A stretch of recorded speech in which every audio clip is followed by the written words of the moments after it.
para passar por exames médicos e físicos, para aí sim assinar o contrato e aí fechar com o Cruzeiro para uma temporada. E olha só, pintou bolinha, viu? O Cruzeiro anunciou contratações. Bora pra Toca da Raposa com Giovana Pires. Giovana, conta pra gente quais reforços são esses no plural, não é isso? Muito boa tarde. Christian e Rodriguinho, os dois primeiros oficializados, viu, Marcelo? Muito boa tarde para você também, boa tarde para todo mundo que acompanha a gente aqui no Globo Esporte. Os dois primeiros jogadores oficializados pelo Cruzeiro para a próxima temporada, dois reforços para o meio-campo, comandado pelo técnico Fernando Diniz. Começando a falar do Christian, jogador que vem do Atlético Paranaense, jovem de 23 anos, chega com o Cruzeiro desembolsando 18 milhões de reais para a compra dos direitos econômicos do jogador. Ele assina o contrato até o fim de 2027. O mesmo caso do Rodriguinho, jogador que vem do América, outro reforço já oficializado pelo Cruzeiro para essa temporada, jogador de 21 anos, também jogador mais jovem, por isso o Cruzeiro fazendo essa contratação também para a próxima temporada. O Rodriguinho, inclusive, vem do América, mas já passou pela base do Cruzeiro, jogou no Sub-15 por aqui na Toca, mas acabou indo para o América, não deu muito certo por aqui, e aí foi revelado pelo América na temporada dessa temporada, chega então para reforçar essa equipe, o meio-campo comandado pelo Fernando Diniz para a próxima temporada. Por enquanto, os dois reforços já oficializados pelo Cruzeiro, Christian e Rodriguinho, já confirmados para a próxima temporada. Esses oficializados, né? Só que tem mais gente que pode chegar pro ataque e o nome da vez é o Bolassi. Quem que é esse, hein? Conta pra gente, Giovana. Jogador que estava no Criciúma, viu? O Bolassi, ele nasceu na França, mas também é congolês, porque tem os pais, a origem dos pais é congolesa, e aí também tem a nacionalidade inglesa, porque se mudou para a Inglaterra logo no início, assim, da sua vida. Então esse é o outro jogador que o Cruzeiro, na verdade, está de olho, Cruzeiro contratando o Bolassi para a próxima temporada. O que está faltando para anunciar o Bolassi, jogador no fim da temporada, depois do fim do Campeonato Brasileiro pelo Criciúma, acabou viajando, né, de férias, e aí o Cruzeiro está aguardando o retorno do jogador para o Brasil para passar por exames médicos e físicos, para aí sim assinar o contrato e aí fechar com o Cruzeiro para uma temporada. Essa é a previsão do Cruzeiro, ter o jogador durante toda a temporada de 2025, jogador forte, jogador mais experiente, mas que atua ali pelos lados do campo, pode ser peça importante para Diniz em 2025. Valeu, Giovana. Cruzeiro esquentando esse mercado da bola, hein, galera? Bora falar agora sobre o Cruzeiro e a lista de reforços. O Adro estava atualizando sobre as chegadas, né? Já são 6 reforços contratados para o próximo ano e só um deles com direitos econômicos adquiridos. 5 jogadores livres, à exceção o Christian, volante que chega do Atlético Paranaense, operação de 2 milhões e 700 mil euros ou 17 milhões e meio de reais que serão pagos ao longo dos 3 próximos anos. Bolassi, Eduardo, Rodriguinho, Dudu e Gabigol, todos estavam livres, ou seja, não houve a necessidade de pagamento para aquisição dos direitos econômicos. Mas, porém, contudo e todavia é importante lembrar que a folha salarial do Cruzeiro, especialmente com esses atletas que chegam de graça e podem exigir luvas, vai ficar bem maior. Estava fazendo as contas aqui e o acréscimo da folha, com a chegada dessa turma, já ultrapassou 6 milhões e 600 mil reais. Para não extrapolar e transformar o Cruzeiro em dono de uma das maiores folhas do país, o Cruzeiro vai abrir mão de vários atletas que não serão aproveitados. A ideia é reduzir com saídas pelo menos 2 milhões e meio de reais. Só para complementar, já há um outro jogador muito perto de virar reforço do Cruzeiro, como eu havia contado nessa segunda-feira, o Soteldo, esse com aquisição de direitos econômicos. O Cruzeiro vai gastar cerca de 5 milhões de dólares, ou mais ou menos 31 milhões de reais. A única chance desse negócio não ocorrer é se o Grêmio, que tem prioridade na compra do Soteldo até 31 de dezembro, igualar essa proposta.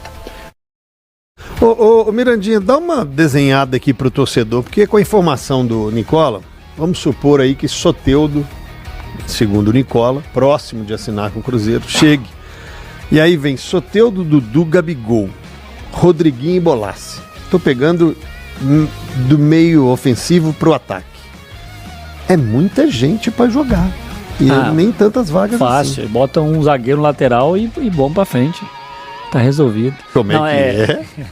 É claro que, eu até falei na hora do Cruzeiro, alguns jogadores, a princípio, né? Tudo é uma teoria, né, CJ? Às vezes o cara treina muito bem, se encaixa no esquema do Diniz e acaba sendo titular no lugar de jogadores que a gente esperava que seria titular absoluto. Isso acontece no futebol. Mas numa previsão inicial, você tem Dudu e Gabigol e Matheus Pereira como um ataque titular. Um time super ofensivo com mais um Soteldo. Aí quando você pensa em Bolaço e Rodriguinho, a gente imagina como alternativas para o Cruzeiro. A gente não imagina que eles cheguem como titular.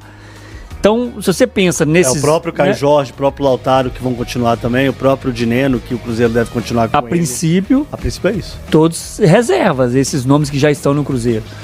Né, em alguns momentos, dentro do jogo, ou um jogo muito específico, você consegue entrar com 4 desses, até 5, mas assim, o negócio eu acho que vai ser muito pontual, mesmo sabendo que o Diniz é um cara muito ofensivo. Eu acho que ele não vai assumir esse risco de iniciar o jogo com todos esses atletas. E aí, a dor de cabeça que todo treinador quer ter é para escalar esses caras. Quem vai jogar um jogo, quem vai jogar o outro. É a dor de cabeça boa. E o Diniz, esse pode ser o problema do Cruzeiro, que é a gestão desse vestiário. Mas é a dor de cabeça boa que todo treinador quer ter. É Gabigol, Matheus Pereira e mais um. Dificilmente mais 2. Você acha que o Dudu não vem pra ser titular? Eu não acho que ele é titular absoluto assim, desse jeito, não. Olha. Na teoria, ele é titular, gente. Não tem como. Agora, se ele chegar aqui e não conseguir treinar, ou não, fisicamente tiver problemas... Não, eu acho que ele é o primeiro que vai ser observado. Mas eu não acho que ele tá, pelo que jogou, desde que voltou da lesão, não tá acima do Bolaço, não tá acima do Soteldo, em termos de desempenho, se a gente pegar o último ano. Pelo contrário, inclusive, né? Mas vai o Campeonato Brasileiro do Dudu foi pior do que o do Bolaço e foi pior do que o do Soteldo. O Gabigol também não jogou muito. Se a gente for pensar assim, a gente vai pôr em dúvida. A gente tá contando com a possibilidade desses caras fisicamente estarem bem. Eu não consigo enxergar o Dudu vindo como uma possibilidade de ser titular. Não consigo enxergar. Dependendo do time, na minha opinião, tá? Eu vou falar do meio campo pra frente. É o Wallace ou o Romero, Matheus Henrique, Matheus Pereira, Soteldo, Dudu e Gabigol. Nossa senhora. Esquece. Não, nossa senhora. Isso aí é pra muito de vez em quando. O time fica muito ofensivo. Sim. Nossa. Mas fica não vai jogar sem a bola. Fica bem interessante. E como é que vai fazer quando perder a bola? Pra marcar é difícil. Roda de oração? Vai fazer roda de oração. Faz falta, o Wallace faz a falta. Isso pode ser circunstância de jogo. Exatamente. Durante o jogo, substituição pra fazer essa formação. E agora começar, direto, esse time ser titular. Depende, Cara, se for jogar contra o RT de Patos. Não vai, que tá no você modo tem que 2. criar um comprometimento muito grande. Por exemplo, principalmente de Dudu e Soteldo. Que o Dudu já fez isso em algumas vezes e o Soteldo não é muito de fazer isso. Que é acompanhar os laterais. Se você conseguir fazer que esses caras tenham um comprometimento de acompanhar a lateral e deixar Gabigol e Matheus Pereira mais solto, o time fica muito legal. O fica Soteldo muito interessante. pode fazer o que o Arias faz? Não. Não, né? De comprometimento? Da função no Fluminense. Imagina não, o Arias do Fluminense. O Soteldo consegue fazer. Eu acho que o Rodriguinho vai ser o jogador mais próximo que o Cruzeiro vai ter do Arias em termos de característica. Que é um meia ponta que pode circular mais e tudo mais, participar em várias fases do jogo. Eu acho que é o jogador mais parecido. O Dudu poderia, né? Se fisicamente tivesse muito bem. Ele pode fazer, mas é difícil. É muito difícil. Imaginar o Dudu hoje. Eu acho que o Cruzeiro inicia o ano com Romero e Matheus Henrique e mais um volante. Eu acho que o Christian joga, tá? Mais um volante. Aí vai depender dos treinamentos. Pode ser Christian, pode ser Rodriguinho, pode ser o Wallace, Lucas Silva, Matheus Pereira, Gabigol e Dudu. Esse é o time, o time inicial.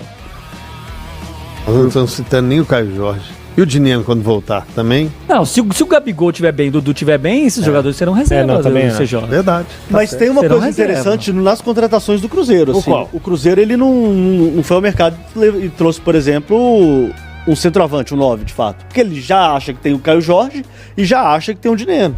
Né? Então, tem, né? Ele já tem. Sim. Então ele não vê necessidade E tem o Gabigol, trazer gente. O Gabigol é centroavante. Então, Gabigol, o Dineno e o Caio Jorge.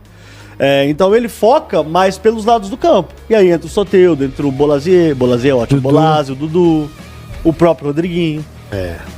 Foi garoto. onde faltou de fato. E aí a gente vê claramente que o Lautaro talvez não tenha agradado tanto. O Lautaro...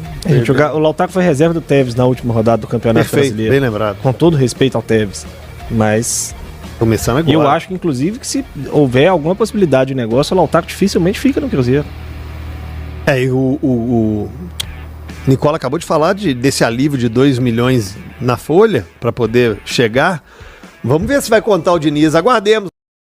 E o Cruzeiro segue no mercado e agora tem 6 nomes para poder apresentar no início da temporada. Ontem, inclusive, 2 apareceram, de um meio atacante e também de um atacante. Bem, e ontem o Cruzeiro fechou a contratação do ótimo meio atacante Rodriguinho, ele que pertencia aí ao América, o seu contrato vencendo aí no dia 31 de dezembro, não houve a renovação contratual e o Cruzeiro não perdeu tempo e trouxe essa joia aí, que inclusive começou nas categorias de base do Cruzeiro, mas deixou o Cruzeiro aí naquela fase onde as categorias de base celeste, a gente viu, né, o que deu, inclusive, o Cruzeiro perdendo muitos atletas aí que poderiam estar rendendo financeiramente e tecnicamente para a Raposa. Então, o Rodriguinho, o Cruzeiro conseguiu recuperar. Então, contrato aí de 3 anos, o Cruzeiro adquirindo aí 70% dos direitos do jogador, o América fica com 10 e o Rodriguinho fica com 20. Então, toda a sorte do mundo para esse garoto aí, que é uma joia, a gente viu jogando no América e tem um futuro brilhante pela frente. Ontem também surgiu mais um nome de um atacante que o Cruzeiro está trazendo, é o Bolassi, de 35 anos, o Cruzeiro trazendo o Bolassi, assim como fez no caso do Eduardo, contrato de 1 temporada. O Bolassi que defendeu aí a equipe do Criciúma, foram 34 jogos, 8 gols marcados e 4 assistências, então ele chega para poder assinar esse contrato de 1 ano, mas antes tem que passar aí pelos exames médicos, dando tudo ok com o Bolassi, ele assina esse contrato aí, mais um jogador para compor o elenco do Cruzeiro. Não esqueça de inscrever-se no canal e deixar o seu like no vídeo e ativar o sininho, para não perder nenhuma novidade do Cruzeiro.